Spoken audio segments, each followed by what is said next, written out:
Assalamualaikum warahmatullahi wabarakatuh. Bertemu lagi dengan Ustazah. Bagaimana kabar kalian hari ini? Hari ini kita akan belajar mata pelajaran PJOK bab 6 tentang materi senam lantai. Nah, di semester 2 ini kita akan membahas sampai dengan bab 10. Hari ini kita akan belajar kompetensi dasar KD 3.6 tentang memahami rangkaian 3 pola gerak dominan bertumpu, bergantung, keseimbangan, berpindah atau lokomotor, tolakan, putaran, ayunan, melayang, dan mendarat. Dengan konsisten, tepat, dan terkontrol dalam aktivitas senam lantai. Nah, untuk KD 4.6, kita akan belajar mempraktekkan rangkaian 3 pola gerak dominan yaitu bertumpu, bergantung, keseimbangan, berpindah atau lokomotor, tolakan, putaran, ayunan, melayang, dan mendarat dengan konsisten, tepat, dan terkontrol dalam aktivitas senam lantai.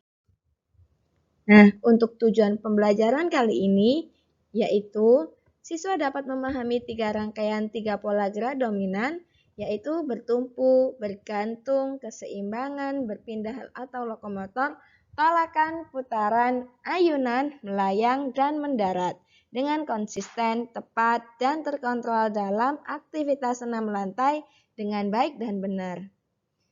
Selain itu, diharapkan juga siswa dapat mempraktekkan rangkaian 3 pola gerak dominan bertumpu, bergantung, keseimbangan, berpindah atau lokomotor, tolakan, putaran, ayunan, melayang, dan mendarat dengan konsisten, tepat, dan terkontrol dalam aktivitas senam lantai dengan baik dan benar.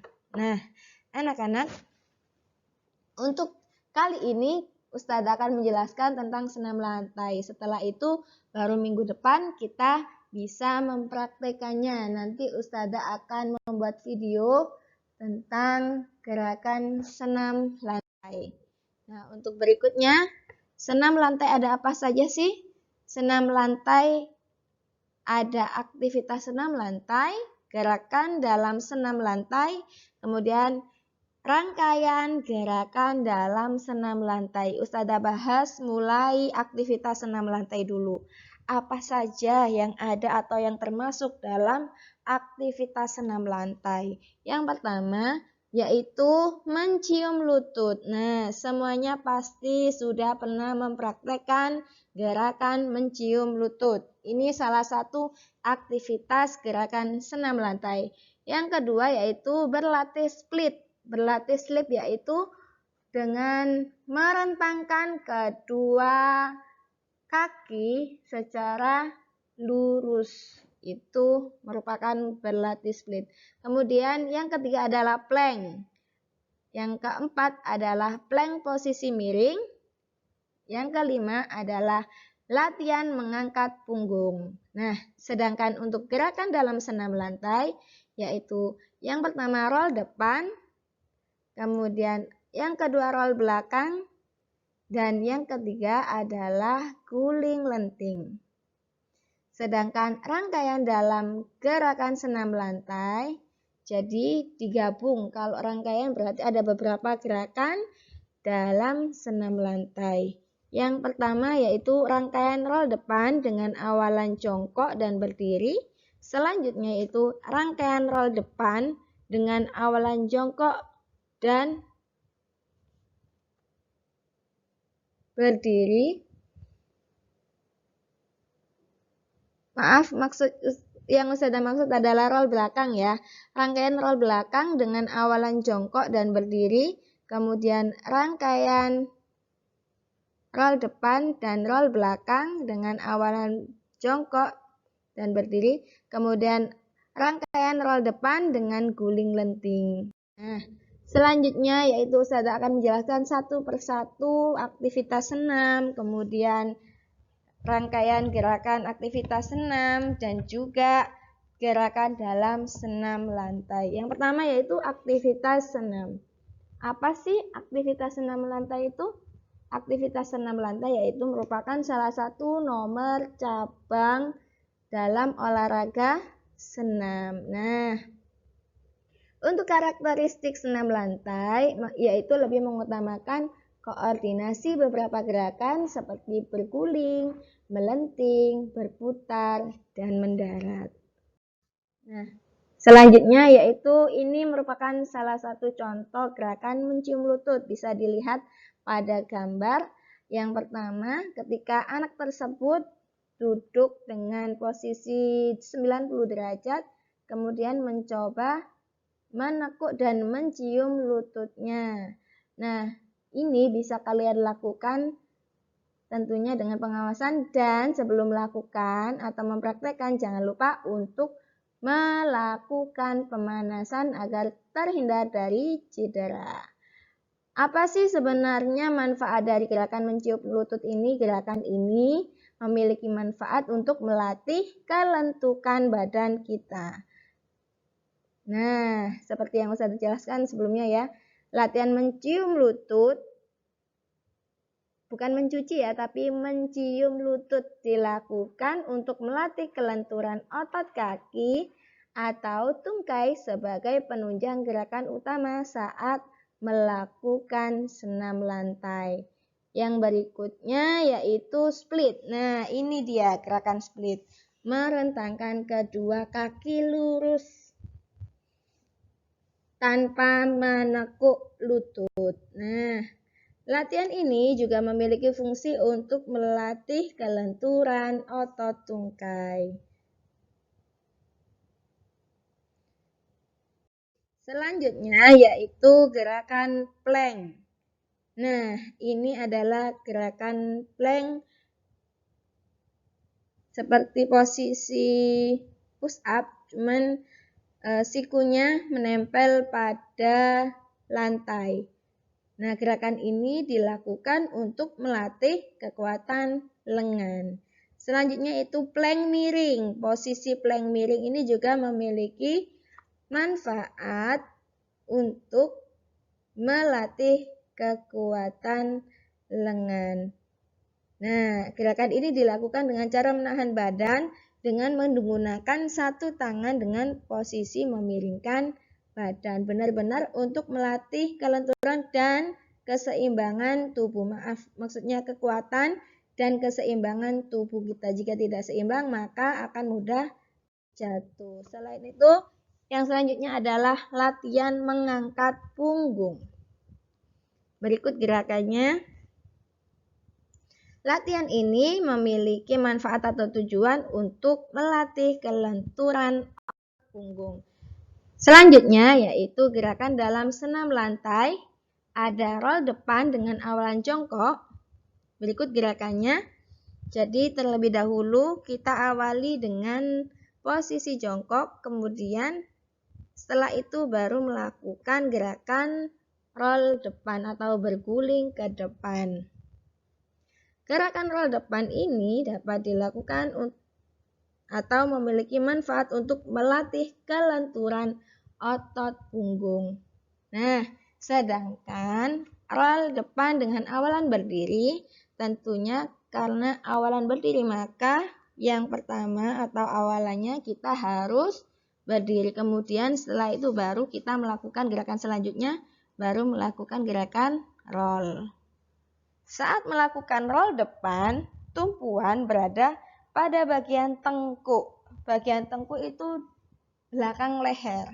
Leher bagian belakang maksud saya. Leher bagian belakang itu namanya tengkuk. Nah, itulah yang menjadi tumpuan ketika kita melakukan roll depan, bukan pada bagian kepala. Jika bagian kepala menempel pada matras atau lantai, maka itu berbahaya dan bisa menyebabkan cedera. Selanjutnya yaitu gerakan roll belakang dengan awalan jongkok. Berikut gerakannya. Karena awalan jongkok tentunya kita awali dengan gerakan jongkok. Selanjutnya dilakukan gerakan roll belakang. Nah, roll belakang ini merupakan gerakan memindahkan tubuh dengan cara berguling ke belakang. Gerakan ini dilakukan dengan menggunakan dorongan tangan dan ayunan kaki saat melakukan gerakan berguling ke belakang. Roll belakang dengan awalan berdiri seperti berikut contohnya. Nah, karena awalannya berdiri, maka kalian harus mengawalinya dengan posisi berdiri. Tentunya saat melakukan roll belakang, perhatikan tumpuan tangan dengan benar agar terhindar dari cedera. Saat melakukan dorongan menggunakan kedua tangan, kekuatan tangan kanan dan tangan kiri harus seimbang agar badan tidak jatuh ke samping. Gerakan selanjutnya yaitu guling lenting. Berikut contoh dari gerakannya. Nah, seperti ini. Kemudian, guling lenting ini merupakan gerakan dalam senam lantai yang mengkombinasikan antara gerakan berguling dengan lentingan kedua kaki dan otot punggung. Jadi, dilatih semuanya secara bersamaan antara cara berguling, kemudian melentingkan kedua kaki dan otot punggung. Dalam melakukan gerakan guling lenting ini, kalian harus memiliki kekuatan tangan yang baik, kelentukan punggung, dan lecutan atau lentingan kaki yang baik. Gerakan berikutnya yaitu rangkaian gerakan dalam senam lantai. Ada apa saja sih gerakannya? Yang pertama yaitu rangkaian roll depan dengan awalan jongkok dan berdiri. Seperti yang sudah tadi Ustazah jelaskan sebelumnya ya. Kemudian gerakan selanjutnya yaitu rangkaian roll belakang dengan awalan jongkok dan berdiri. Gerakan yang selanjutnya yaitu rangkaian roll depan dengan guling lenting. Manfaat dalam melakukan senam lantai sendiri yaitu yang pertama untuk menjaga kebugaran tubuh kita. Dengan melakukan gerakan senam lantai kita dapat menjaga kebugaran tubuh. Yang selanjutnya yaitu kesehatan tubuh lebih terjaga. Nah, yang ketiga yaitu memperbaiki bentuk tubuh yang kurang proporsional, bisa membentuk tubuh kita juga menjadi lebih proporsional. Yang keempat yaitu dapat mengurangi berat badan, karena latihan ini juga akan membakar kalori yang ada di dalam tubuh kita. Selanjutnya yaitu tubuh kita tentunya akan menjadi lebih lentur, karena dalam senam lantai ini lebih menekankan pada latihan atau melatih kelenturan tubuh kita. Yang selanjutnya yaitu sebagai proses dalam pembentukan tubuh. Kemudian tinggi badan kita juga menjadi bertambah. Selanjutnya yaitu membantu dalam penguatan tulang. Tulang-tulang kita bisa terlatih dan terbentuk dengan melakukan gerakan-gerakan senam lantai. Selanjutnya yaitu proses dalam melentukan bahu. Dan yang terakhir yaitu membantu proses detoksifikasi dalam tubuh kita. Nah, anak-anak, setelah Ustazah jelaskan tadi, mudah-mudahan ilmunya bermanfaat dan kalian dapat pahami ya. Nah, untuk selanjutnya yaitu jangan lupa untuk mengerjakan tugas kalian, yaitu pada kitab halaman 134, uji kompetensi A. Kalian bisa mengerjakannya langsung di kitab kalian masing-masing. Ustazah harap yang Ustazah jelaskan hari ini bisa berguna, bermanfaat, dan jadi barokah untuk kalian semua.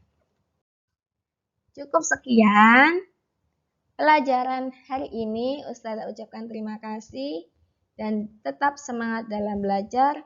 Jangan lupa untuk selalu jaga kesehatan, tetap istiqomah dalam beribadah, selalu jangan lupa untuk memakai masker, budayakan cuci tangan, dan jaga jarak agar tetap terhindar dari COVID. Nah, sebelum Ustazah akhiri, kita berdoa dulu dan Ustazah sama-sama berdoa. Doa kafaratul majelis, subhanakallahumma wa bihamdika Asyhadu alla ilaha illa anta astaghfiruka wa atubu ilaik.